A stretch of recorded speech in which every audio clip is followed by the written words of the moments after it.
représentants des partis politiques, des organisations de la société civile, des autorités religieuses et coutumières, des syndicats, du secteur privé, des milieux culturels et médiatiques, de notre jeunesse si dynamique et de nos voyantes femmes.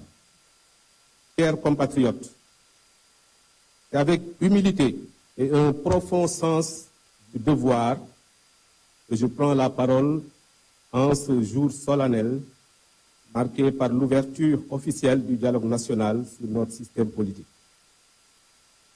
Je tiens tout d'abord à remercier, ou en tout cas exprimer ma sincère gratitude à son Excellence, le Président de la République, pour la confiance qu'il a bien voulu placer en ma modeste personne, en me désignant facilitateur général de cet exercice démocratique d'une portée majeure pour notre pays.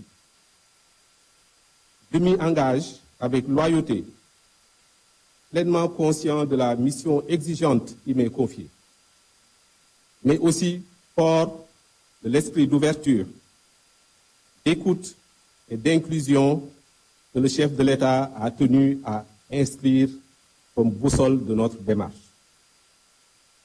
Ce dialogue n'est pas un simple événement, c'est un moment de refondation, un jalon historique dans la trajectoire de notre nation plurielle et millénaire, riche de ses valeurs ancestrales de solidarité, de bienveillance mutuelle et d'ouverture.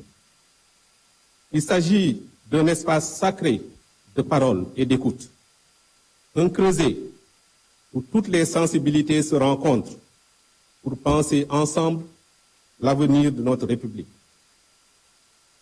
Depuis la transmission des termes de référence provisoires il y a 1 mois et demi, vous avez été nombreux à contribuer par vos analyses, suggestions et reformulations.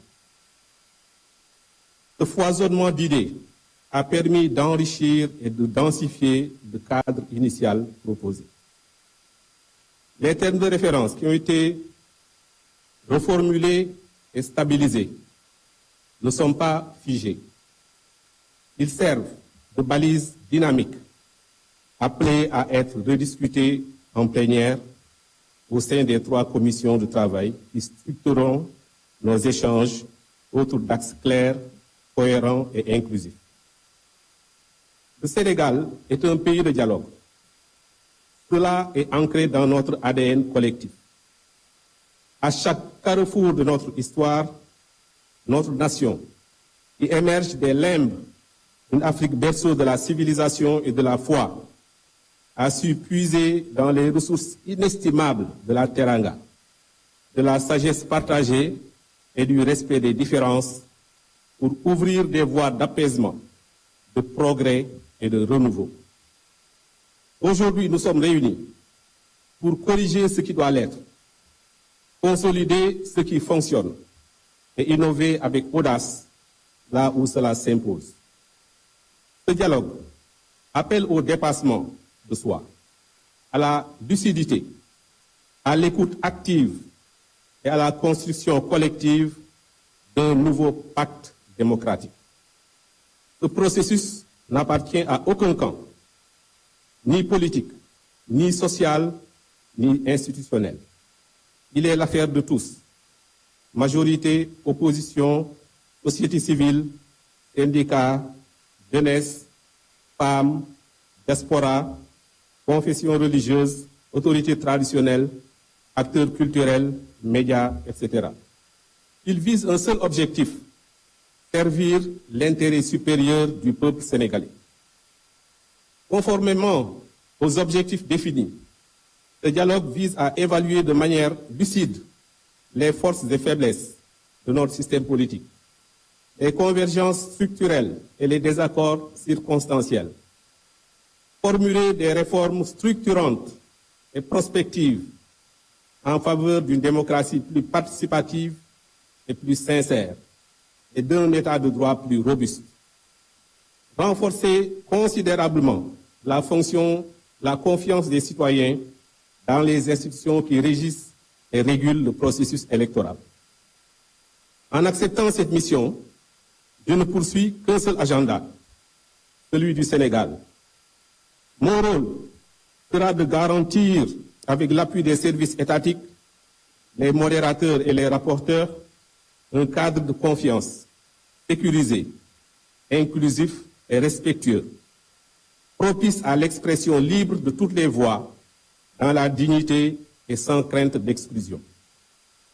Je remercie chaleureusement tout le cabinet du président de la République, la Direction générale des élections, sous les directives de M. Jean-Baptiste Tine, ministre de l'Intérieur, et le ministre de la Communication et de la Transformation numérique, pour leur appui efficace et engagé depuis ma nomination. Je remercie également tous les acteurs politiques qui m'ont accueilli chaleureusement durant mes consultations, avec un sens de l'écoute bienveillante et une véritable passion pour le Sénégal. Dans le même ordre d'idées, je rends hommage à toutes les autorités religieuses du pays qui ont béni ce dialogue et qui subliment tous les jours leur rôle de pilier de notre contrat social national et de notre vivre ensemble. Je me réjouis d'avoir pu rencontrer et échanger avec les organisations de jeunes qui, à Guédiawaye, mais également les consultations régionales organisées dans les 14 régions du Sénégal par la plateforme des acteurs non étatiques, à travers l'initiative DISO, l'espace de la twittosphère et surtout la plateforme Djubonti ont largement participé à ce dialogue. Dans la même veine, d'autres organisations de la société civile se sont également fiévreusement mobilisées pour apporter leur contribution en produisant des propositions sur toutes les questions que ce dialogue va aborder. Les initiatives de sursaut citoyen, du COSC, de l'IPAR, du réseau sénégalais des think tanks, du rapport alternatif sur l'Afrique, de l'initiative Mesure, du consortium Jeunesse Sénégal, du Forum civil et de beaucoup d'autres organisations rendent compte de la proactivité de la société civile et de son expertise. Les médias également n'ont pas été en reste. Plusieurs principes fondamentaux guideront nos travaux. La transparence, afin que chaque étape soit intelligible et accessible à tous, y compris à nos concitoyens qui nous suivent avec espérance. L'inclusion, car aucune voix, aucune sensibilité, aucun territoire ne doit être laissé en marge. L'objectivité, pour que nos diagnostics soient fondés sur les faits et non sur les postures. L'engagement, car nous sommes ici non en tant que spectateurs, mais comme acteurs du changement.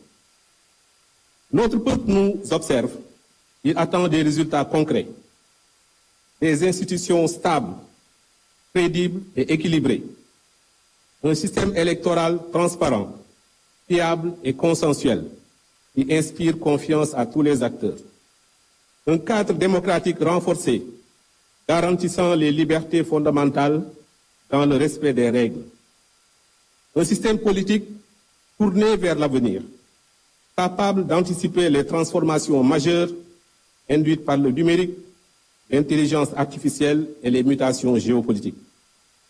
Une gouvernance plus proche des citoyens, plus équitable, plus éthique, plus efficace. Ce dialogue est un rendez-vous avec l'histoire de notre pays, mais également de toute l'Afrique, qui nous considère comme une locomotive démocratique, historique et crédible. Ce que nous bâtirons ici et maintenant peut redessiner les contours de notre démocratie, lui insuffler un souffle nouveau et refonder un pacte républicain fort, inclusif, résilient, capable de porter les aspirations de notre jeunesse et les rêves partagés de notre peuple.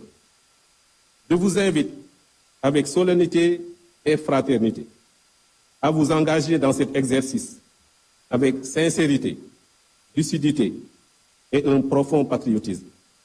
Nous ne réussirons que si chacun d'entre nous place l'intérêt supérieur de la nation au-dessus de toute autre considération.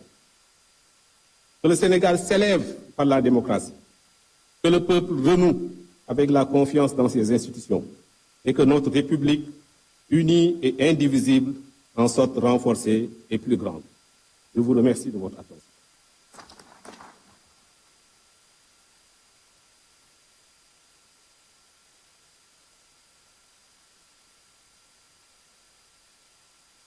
Merci beaucoup, Dr. Cheikh Gueye. ñuy fàttali ni moom le président tabb def ko facilitateur ci waxtaan yi nga xam ni moom la ñu war a amal. may jottali ni rek sànq bi may liim dama ko tëb monsieur Khalifa Ababacar Sall dina tamit jël kàddu au nom de Taxawu.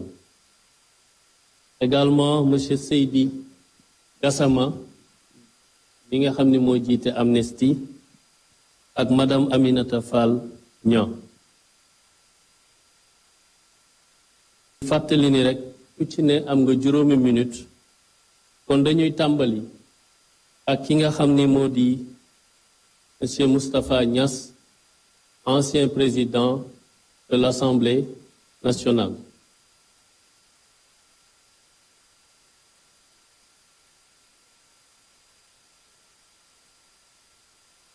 Monsieur le Président.